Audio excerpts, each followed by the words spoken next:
கிருஷ்ணகிரி மாவட்டம் ஹொசூரில் பெயிண்டரை காரில் கடத்திச் சென்று கொலை செய்து புதைத்த வழக்கில் 3 பேரை போலீசார் கைது செய்து விசாரணை மேற்கொண்டனர்.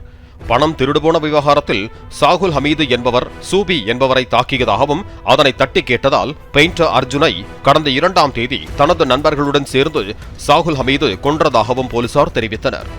உடல் புதைக்கப்பட்ட இடத்திற்கு அடையாளம் காட்டுவதற்காக கைது செய்யப்பட்ட 3 பேரையும் போலீசார் அழைத்து சென்ற போது உயிரிழந்த அர்ஜுனின் தாயார் கண்ணீர் விட்டு கதறி அழுதார்.